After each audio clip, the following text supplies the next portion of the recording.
शर्म भी आ रही है, हेजिटेशन हो रहा है इस बारे में आप लोगों से बात करने। मुझे नहीं पता था कि मेरी ज़िंदगी इस तरह से बदल जाएगी। आज की वीडियो मैं कुछ मेरा मन कर रहा था वीडियो बनाने का, बहुत दिनों से मैं वीडियो नहीं बना पा रही थी। पहले तो मैं मथुरा चली गई थी अपने घर, फिर मैं वहाँ से आई तो घर में पेंट का काम चल रहा है, दिखा देती हूँ मैं आपको। ये देखिए फ्रेंड्स, ये मेरा रूम है, यहाँ आज पेंट का काम चल रहा था। एक रूम में मेरा बेटा पढ़ रहा है और एक रूम में बहुत ज़्यादा सामान है, हॉल में भी बहुत सारा सामान है, तो वहाँ मैं वीडियो नहीं बना सकती थी। आज मेरा मन कर रहा था कुछ आप लोगों से बात करने का, तो मैंने सोचा इस रूम में आज ही खाली किया ये रूम, इसमें पेंट का काम चल रहा था, ये रूम खाली है, इसमें शांति भी है, तो मैं यहाँ बैठ के कुछ बातें कर लेती हूँ आपसे।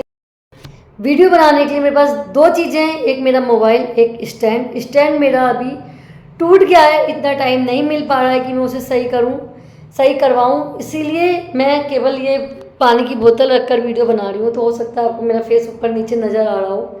मैं कुछ अपने बारे में आज आपसे शेयर करने वाली हूँ। ये एक मोटिवेशनल वीडियो है। आज की वीडियो बनाने का मेरा मकसद सिर्फ इतना ही है कि यदि मेरी वीडियो देखकर आप में से एक भी यदि मोटिवेट होगा अपनी लाइफ को चेंज करने के लिए, तो मैं सोचूंगी ये वीडियो बनाना मेरा सक्सेसफुल रहा। फ्रेंड्स, कुछ बातें हमारी लाइफ में ऐसी हो जाती हैं, हम उन्हें याद भी नहीं करना चाहते और शेयर करने में भी थोड़ी सी शर्म आती है, लेकिन मैं आज आप लोगों के साथ वो बात शेयर करने वाली हूँ। क्या बात थी, मैंने कुछ दिन पहले एक वीडियो बनाई थी कि मैंने बताया था कि मैं बहुत बीमार रहती थी। बहुत बार वीडियो में मैंने बताया भी है, आप मेरी फाइटोलेका वैली की वीडियो देखो, उसमें भी मैंने बताया है कि मैं बहुत बीमार रहती थी। तो कुछ लोगों ने मुझे पर्सनल मैसेज करके पूछा कि क्या बात थी, आप इतने बीमार रहते थे, आपने पूरा डिटेल में नहीं बताया। तो मुझे लगा एक बार मैं आप लोगों से इस बारे में ज़रूर बताऊंगी। थोड़ी मुझे शर्म भी आ रही है, हेजिटेशन हो रहा है इस बारे में आप लोगों से बात करने में, लेकिन ये बात मैं आप लोगों के साथ ज़रूर शेयर करूँगी। क्या बोलूँ, मेरी मतलब एक किस्मत कह सकते हैं या कुछ भी कह सकते हैं, जो मैंने झेला है वो सब मैं आप लोगों के साथ शेयर करूँगी। कुछ हादसे हो जाते हैं हमारी लाइफ में। फ्रेंड्स, मेरी शादी बहुत जल्दी हो गई थी, 18 साल में, और 9 महीने में ही मेरी बेटी हो गई और 2-3 साल बाद मेरा बेटा हो गया। तो उसके बाद 1-2 साल बाद जब मेरा बेटा हो गया, मैं अपनी लाइफ से बहुत खुश थी। मुझे कोई प्रॉब्लम नहीं थी, मैं मोटी होती जा रही थी लेकिन मैं हेल्दी थी, मुझे कोई प्रॉब्लम नहीं थी, मैं इतनी खुश रहती थी अपने बच्चों के साथ। मेरा सारा ध्यान अपने बच्चों पर ही रहता था। बच्चे छोटे होते तो वैसे भी हम हाउस वाइफ बहुत बिजी हो जाते हैं, आप लोग जानते ही होंगे, अगर आप हाउस वाइफ हैं या आप अगर सर्विस भी करते सॉरी यदि आप सर्विस भी करती हैं तो भी आपको पता होगा कि हम अपने बच्चों में कितना बिजी हो जाते हैं, हमारे पास अपने लिए सोचने का टाइम नहीं होता है। मैं आपके साथ अपनी फ़ोटो शेयर कर रही हूँ कि मैं कैसी हो गई थी, लेकिन मुझे कोई शिकायत नहीं थी। मैं कितनी मोटी हो गई थी, मैं कैसी लगती थी, लोग मुझे टोकते भी थे कि कितनी मोटी होती जा रही, लेकिन मुझे उससे कुछ फ़र्क नहीं पड़ता था। जब मेरा बेटा हुआ उसके 1-2 साल बाद मैं फिर से प्रेग्नेंट हो गई, तो मुझे मतलब 2 बच्चे हो गए थे, तो मुझे तीसरा बच्चा नहीं चाहिए था। लेकिन जब मैं प्रेग्नेंट हो गई तो मुझे लगा कि मैं डॉक्टर के पास जाती हूँ, एक बार मैं डॉक्टर से इस बारे में कंसल्ट ज़रूर करूँगी। लेकिन जब मैं डॉक्टर के पास गई तो डॉक्टर ने पहले अल्ट्रासाउंड करने के लिए बोला। फ्रेंड्स, डॉक्टर ने कहा कि आपको एबॉर्शन कराना ही पड़ेगा, बच्चा यूट्रस से पूरी तरह चिपका हुआ है, उसकी ग्रोथ भी नहीं हो रही है। उन्होंने मेरी अल्ट्रासाउंड रिपोर्ट देखकर मुझे एडवाइस दी कि जल्दी से जल्दी आप एबॉर्शन करा लीजिए 15 दिन के बाद, क्योंकि अभी प्रेगनेंसी बहुत कम दिन की है, 15 दिन के बाद आना, फिर हम एबॉर्शन कर देंगे। मेरे पास कोई ऑप्शन नहीं था, लेकिन मुझे नहीं पता था कि मेरी ज़िंदगी इस तरह से बदल जाएगी। 25-26 साल में, जहाँ लड़कियों की शादी भी नहीं होती, वहाँ मैं इतनी बीमार हो जाऊँगी। मेरी ज़िंदगी के 7-8 साल इस तरह से बदल जाएंगे, ये मैंने कभी नहीं सोचा था। केवल इसकी वजह से मुझे लगा कि चलो ये परेशानी है मेरे साथ, इसको मैं फेस करूँगी। मैं 15 दिन के बाद डॉक्टर के पास गई। उन्होंने कहा कि आपको बेहोश करना पड़ेगा, क्योंकि हमें मशीन से एबॉर्शन करना पड़ेगा, क्योंकि नॉर्मल एबॉर्शन नहीं था मेरा।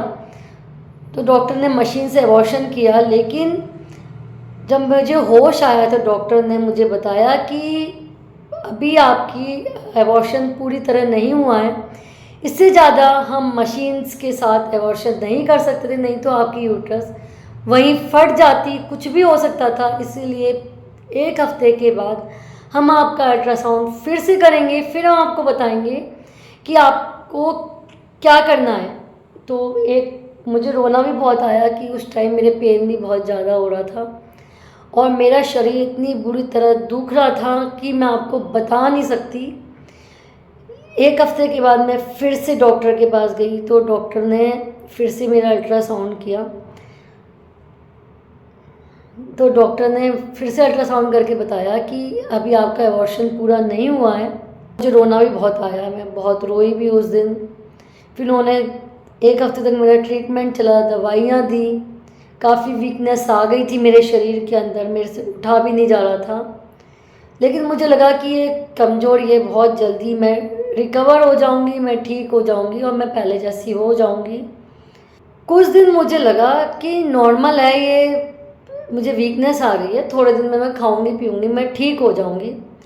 पर मैं ठीक होने की बजाय मेरी वीकनेस बढ़ती जा रही थी, मैं ठीक नहीं हो पा रही थी, मैं बिस्तर पे से उठ नहीं पा रही थी। उसके बाद धीरे धीरे 1-2 महीने बीत गए, तब भी मैं ठीक नहीं हुई। धीरे धीरे मेरे जॉइंट्स अकड़ने लगे, चाहे मेरे वो घुटने हो, चाहे वो मेरी उंगली हो, चाहे मेरे हाथ हो। मैं हाथ ऊपर नहीं उठा सकती थी, मैं बेड से उठने में भी मुझे रोना आ जाता था।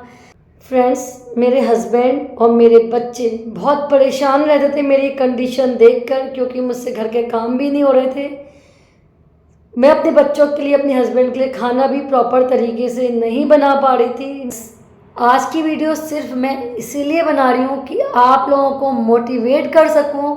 हमारी लाइफ में कुछ भी हो जाए, हमें खड़े होना चाहिए, आगे बढ़ना चाहिए, लड़ना चाहिए अपनी बीमारी से। आज मैं जो भी हूँ, मैं आपको दिख रही हूँ, मैं इतनी एक्सरसाइज करती हूँ, मैं इतना वेट उठाती हूँ। मेरी इतनी सारी वीडियो आपको इंस्टाग्राम पे, यूट्यूब पर मिल जाएंगी, जहाँ मुझे देखकर कोई भी नहीं कह सकता कि एक टाइम में मैं इतनी बीमार हो गई थी। कुछ सब लोग परेशान थे, मैं कोई भी कहता था ये डॉक्टर है, इसके पास जाओ, आपको आराम मिलेगा। मुझे नहीं लगता कि किसी ने मुझे एडवाइस दी हो किसी डॉक्टर से कंसल्ट करने की, और मैंने कंसल्टेशन ना लिया हो, क्योंकि मैं बहुत जल्दी ठीक होना चाहती थी। लेकिन धीरे धीरे टाइम बीतता जा रहा था, लेकिन मुझ पर कोई असर नहीं हो रहा था। सारे मेरे टेस्ट हो रहे थे, टेस्ट में मेरा कुछ भी नहीं आ रहा था। टेस्ट मेरा केवल विटामिन डी कम आ रहा था, विटामिन डी के शैशे मैंने लिए, उसके बाद भी मैं ठीक नहीं हो रही थी। मेरी हालत इतनी ख़राब हो गई थी कि मुझे अपने घर के काम करने में, खाना बनाने में, यदि घर में कोई नहीं है, गेट पर कोई आ गया तो मुझे दरवाज़ा खोलने में भी मेरी आंखों से आंसू निकल रहे थे। नहाते टाइम मुझे कपड़े पहनने में भी बहुत दिक्कत हो रही थी, और मेरी एज कुछ भी नहीं थी। मेरे जॉइंट्स इतनी बुरी तरह कर गए थे कि मैं 7-8 साल तक मैंने सारी दवाइयाँ करा के देख ली, सब कुछ करके देख लिया, लेकिन मैं ठीक नहीं हो रही थी। कोई नॉर्मल वॉक भी करता था तो मुझे लगता था ये इतनी इजीली वॉक कर लेते हैं, मैं वॉक भी नहीं कर सकती, क्या मेरी ज़िंदगी ऐसे ही कटेगी। एज भी मेरी बहुत कम थी, बच्चे भी मुझे देखकर परेशान रहते थे, बच्चे भी बहुत छोटे थे। तो एक दिन बच्चे नहीं थे, तो मैं दरवाजे पर कोई आया और मेरे से गेट भी नहीं खुला, तो मेरी आंखों में से आंसू निकलने लगे। उस दिन मैंने सोचा मुझे इस तरह से नहीं जीना, मुझे ठीक होना है, मेरी ज़िंदगी इस तरह से कैसे कटेगी। इसीलिए मैंने उसी टाइम अपने आप को ठीक करने का अपने अंदर संकल्प लिया, अपने आप को जगाया कि मैं क्या कर रही हूँ अपनी ज़िंदगी के साथ। इस तरह से बेड पर लेटकर मुझे नहीं जीना है, मुझे ठीक होना है। मैंने वॉक करना स्टार्ट किया उसी दिन। फ्रेंड्स, कल कभी नहीं आता। यदि आप अपने आप को बदलने की सोच रहे हैं, आपको कोई प्रॉब्लम है, कहीं दर्द है, तो आज से ही अपने आप को बदलिए। कल कल करते करते बहुत टाइम निकल जाता है। मैंने भी अपने 7-8 साल खराब किए हैं, इसलिए मैं आपको बोल रही हूँ, आज अभी इसी टाइम सोचिए, आज से स्टार्ट कीजिए कि हमें ठीक होना है। मैंने वॉक करना स्टार्ट किया। जब मैं वॉक करने जाती थी, जब मैं फर्स्ट डे वॉक करने गई, कोई एक सिंगल पर्सन ऐसा नहीं था जो मुझे जानता है, उसने मुझे ना टोका हो कि पैर में क्या हो गया, पैर ऐसे लंगड़ा के क्यों चल रही है। अभी भी मेरी चाल में पहले से चाल में फ़र्क है। यदि आप कोई देखता है तो चाल में हल्की सी लचक नज़र आती है, बाकी मैं पूरी तरह से ठीक हूँ। लेकिन अभी भी मेरे घुटने में हल्की सी लचक है। मैं ठीक से चल लेती हूँ, एक्सरसाइज कर लेती हूँ, स्क्वाट्स कर लेती हूँ, सब कुछ कर लेती हूँ।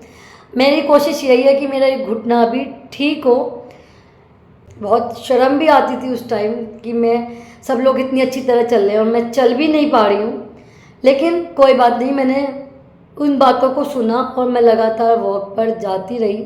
शायद भगवान को भी मेरे ऊपर तरस आ गया। 1-2 महीने में ही मेरी बॉडी में मुझे रिजल्ट दिखने लगे। जो मैं पेन किलर डेली दिन में 2 खाती थी, वो धीरे धीरे 1 हो गई। मुझे बहुत अच्छा लगा। जहाँ मेरी आंखों के नीचे काले काले घेरे हो गए थे, मेरी एज अपनी एज से ज़्यादा लगने लगी थी। तो मैं कोई भी मुझे नोटिस नहीं करता था, मैं कहीं भी जाती थी। लेकिन जैसे जैसे मेरा वेट भी कम हुआ वॉक करने जाने से, तो मैं कहीं भी जाती थी लोग मुझे नोटिस करते थे। मुझे शरीर में भी आराम मिल रहा था। 100% तो मैं नहीं कहूँगी, लेकिन जब थोड़ा सा भी आराम मिलता है ना, आप बहुत परेशान होते हो। आपने इतनी सारी दवाइयाँ खाई होती हैं, स्टेरॉइड, बहुत सारे डॉक्टर ने तो मुझे स्टेरॉइड भी दी थी, जिसकी वजह से मेरे बाल भी कम हो गए थे। अभी भी ये कम है। वॉक करने से मेरी इतनी सारी प्रॉब्लम दूर हो गई, भगवान को मुझ पर दया आ गई। तो मुझे लगा कि अब मुझे अपने आप को बिल्कुल अच्छी तरह ठीक करना है। मैंने योगा क्लास ज्वाइन की। सुबह मैं वॉक करने जाती थी, शाम को मैं योगा क्लास जाती थी। योगा करने में भी मुझे दिक्कत होती थी क्योंकि मैं ज़मीन से उठने बैठने में मुझे दिक्कत थी। तो फिर भी मैंने हार नहीं मानी, मैं लगी रही लगातार अपने आप को ठीक करने में। मेरे शरीर को आराम मिलता चला गया। जहाँ मेरे हाथ पीछे नहीं मुड़ते थे, वहाँ पीछे मुड़ने लग गए। मुझे खाना बनाने में, किसी चीज़ में कोई दिक्कत नहीं होती थी। मेरे जो पेन किलर थे वो बंद होते चले गए। मैं बहुत खुश थी अपने बदले हुए लाइफ स्टाइल से। जहाँ लोग मुझे नोटिस नहीं करते थे, मैं कहीं जाती थी वहाँ लोग मुझे नोटिस करने लगे। क्योंकि जब हम खुश रहते हैं, जो मेरी आंखों के नीचे काले घेरे हो गए थे, मैं इससे बड़ी लगने लग गई थी। वहाँ मेरा वेट कम होते ही मेरे अंदर बहुत सारे बदलाव। फ्रेंड्स देखिए, ये मेरी जून की पिक है। मैं अपनी बेटी का MBA कॉलेज में एडमिशन कराने गई थी। वहाँ किसी को गलतफहमी हो गई कि मैं भी एक स्टूडेंट हूँ, इतना और ज़्यादा वेट लॉस करने की तरफ लग गई। और मैं अभी तक लगी हुई हूँ। कभी मेरा वेट, ऐसा नहीं है कि वेट कम करना मेरे लिए आसान है, क्योंकि मुझे थायराइड की प्रॉब्लम है। मैं वेट लॉस करती हूँ, मेरा वेट गेन भी बहुत जल्दी हो जाता है। लेकिन मुझे एक्सरसाइज करने में मज़ा आता है। लोग समझते हैं कि चाहे कुछ भी हो जाए, बारिश हो, कुछ हो, ये एक्सरसाइज करने जिम चली जाती है।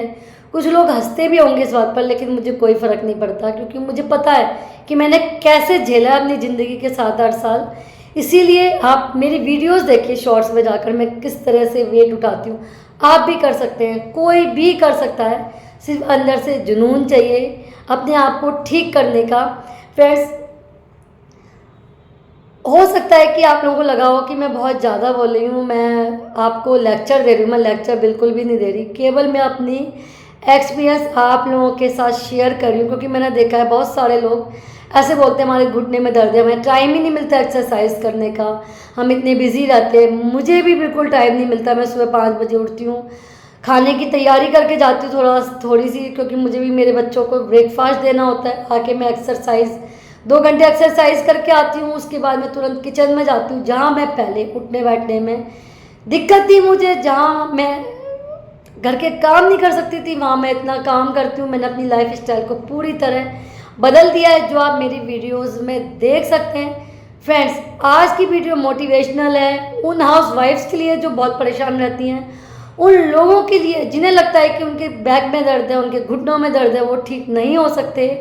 फ्रेंड्स, कुछ फ़ोटोज़ भी मैंने बीच बीच में वीडियोज़ में शेयर किए हैं, जिन्हें लगता है वो ठीक नहीं हो सकते। कोई भी फ्रेंड, जब हम अपने अंदर से ठान लेते हैं ना, तो हर मुश्किल दूर हो जाती है। कुछ बीमारियां ऐसी होती हैं जिनके ऊपर हमारा जोर नहीं होता, लेकिन कोशिश हमें ज़रूर करनी चाहिए खुश रहने की, अपने आप को ठीक करने की। हम कल के ऊपर टालते रहते हैं। इस कल के चक्कर में ही मुझे समझ में नहीं आ रहा था मैं क्या करूं। मेरी ज़िंदगी के 7-8 साल इस तरह से निकले हैं कि कोई सोच भी नहीं सकता, और वो कभी किसी की ज़िंदगी में आए भी ना।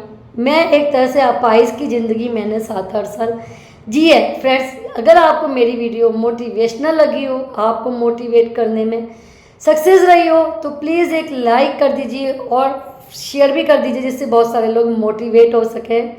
फ्रेंड्स, मेरा बहुत मन करा था एक आप लोगों से बात करने का, अपनी प्रॉब्लम्स जो मैंने फेस की हैं आप लोगों के साथ शेयर करने का। फ्रेंड्स, आज के लिए इतना ही। मिलती हूँ जल्दी अपनी नेक्स्ट वीडियो में। तब तक के लिए बाय, टेक केयर।